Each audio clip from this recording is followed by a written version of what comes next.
Library of Souls. Pedro had always been passionate about books and stories, which led him to accept a job as an assistant librarian in a small town surrounded by mysteries. The town's library was ancient, built centuries ago, and had a unique atmosphere with narrow corridors, towering shelves, and rare volumes that seemed untouched for years. From his first day, Pedro felt something special about the place. The locals rarely visited, except for a few elderly patrons who seemed more interested in maintaining tradition than in reading. What intrigued Pedro most was a specific section, locked and never mentioned by other staff. One evening, while organizing books in the main hall, Pedro heard the faint creaking of wood. Curious, he followed the sound to a hidden door in the library's farthest corner. The door was slightly ajar, something he hadn't noticed before. Feeling compelled, Pedro stepped inside. He found a dimly lit room filled with shelves of untitled books. The volumes had simple, aged leather covers, exuding a musty, ancient smell. He picked one up and noticed there was no writing on the cover or spine. Opening it, he found the pages blank. Intrigued, Pedro returned the book and picked another. This time, he found words on the pages, but the content was strange. It appeared to be a detailed biography of someone he didn't know. What was most disturbing was that the text ended abruptly, as if the person's story had been cut short. Pedro left the room feeling a mix of fascination and unease. Something about that secret section called to him, as if the books held secrets waiting to be revealed.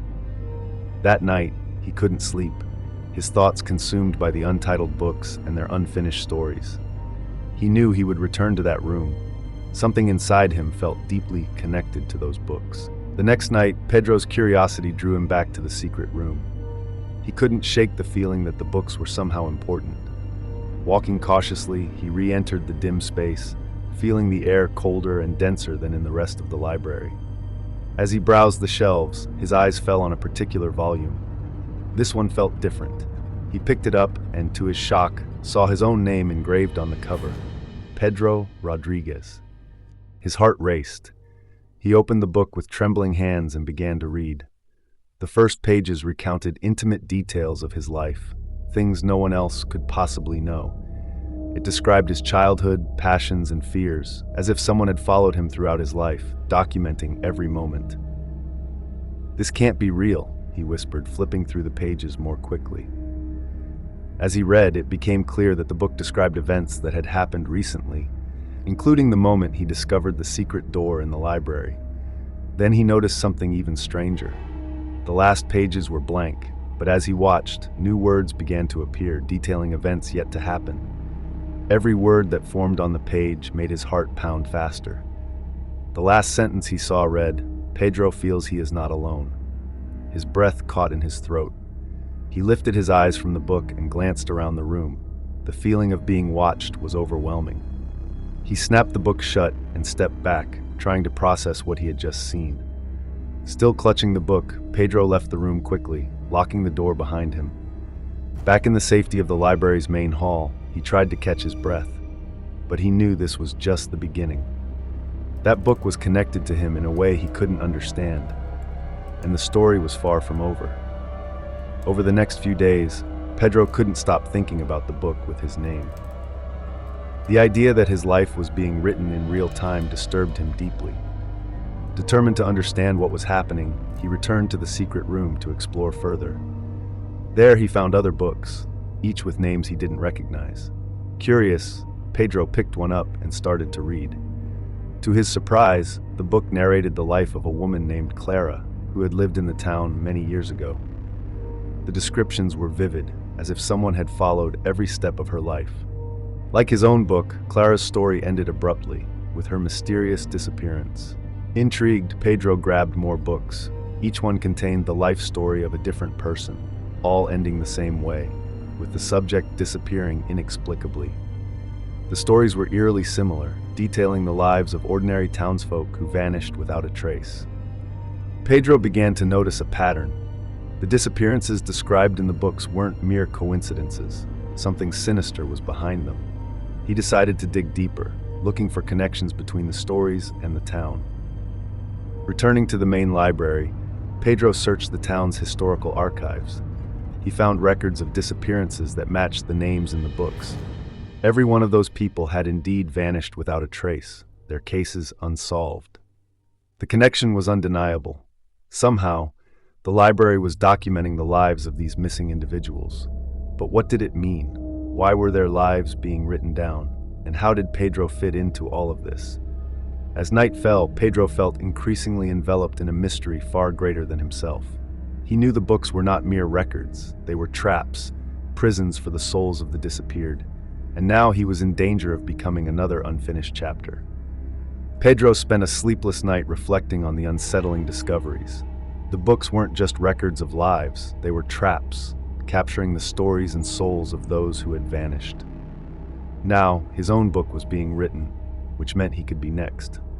Determined to find answers, Pedro returned to the secret room at dawn. This time, he intended to confront whatever was behind those haunted pages. He began examining every detail of the room, hoping to find a clue about the origin of the books. Then he noticed something he hadn't seen before, a strange mark etched into the wall behind one of the shelves. Approaching it, he saw it was an ancient symbol, a circle with intricate lines converging in the center. As he touched the symbol, a wave of cold washed over him, and he heard a whisper echoing through the room. "You have finally found me," a deep, resonant voice said. Pedro spun around, but no one was there. The voice seemed to come from all around him. The air in the room grew heavy, and a dark presence began to form, a dense shadow taking shape before him. "Who? What are you?" Pedro asked, trying to stay calm. "I am the guardian of these stories," the entity replied. "Sustained by the lives of those whose tales are captured here.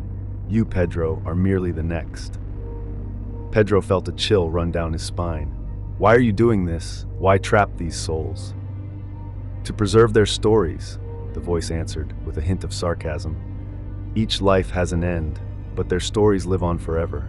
I am the keeper of forgotten tales, the souls the world abandoned." Pedro realized the entity wasn't just a guardian, but something far more sinister, a being that fed on the energy of the souls trapped in the books.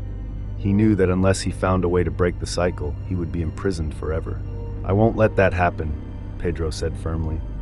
The entity laughed, a sound that reverberated through the room. "You have no choice. Your story is already being written." But Pedro wasn't willing to accept his fate without a fight.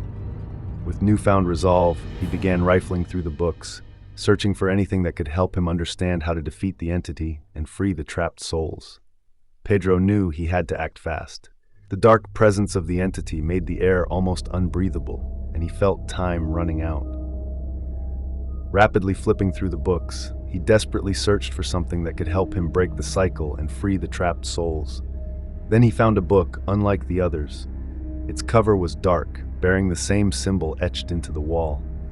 Opening it, he discovered it wasn't a biography, but a collection of rituals and ancient writings.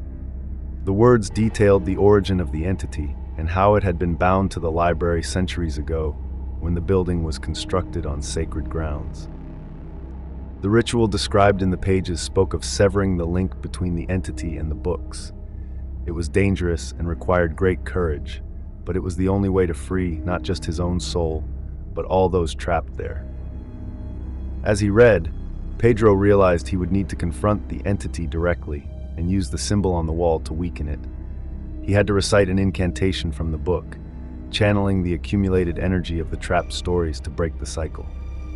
Heart pounding, Pedro stood and faced the entity, now looming over him, a massive and oppressive shadow. "You think you can defeat me?" the entity mocked, its voice booming like thunder. "I will free these souls," Pedro replied, gripping the book tightly.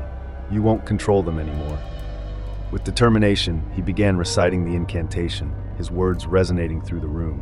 The entity roared, trying to drown out his voice, but Pedro pressed on, despite the fear gripping his chest. The room began to tremble, and books fell from the shelves, opening as if the stories inside were trying to break free. Light emanated from the symbol on the wall, growing in intensity as the entity's shadow began to dissolve. "You cannot destroy me!" the entity screamed, its voice filled calm rage and desperation. "I am part of these stories." But Pedro knew he was close to ending it. With the final phrase of the incantation, the symbol on the wall blazed with light, and the entity let out one last deafening scream before being sucked into a vortex of light and shadow. Silence fell over the room, and Pedro collapsed to his knees, exhausted but relieved. He knew he had succeeded. The oppressive presence was gone, and the room felt lighter, almost peaceful. The books were now closed, their stories complete, and the souls finally free. In the days that followed, the library felt different. The once heavy, dark atmosphere had lifted, leaving behind a calm and inviting space. Pedro, though still shaken by his experience, felt a deep sense of accomplishment. He had broken the cycle and freed the trapped souls. As he reorganized the shelves one last time, his eyes fell on the book with his name on the cover. Hesitating, he opened it and saw that the story was now complete, ending with the moment he had defeated the entity and freed the souls. Pedro closed the book with a sigh. His story was still being written, but now he knew he was in control of his own destiny. As he left the library that night, he glanced back one final time. The building seemed more alive, as if it was thanking him for lifting its burden. Pedro knew he would never forget what he had experienced, but he was ready to move forward, carrying with him a newfound respect for the power of stories and the mysteries they hold.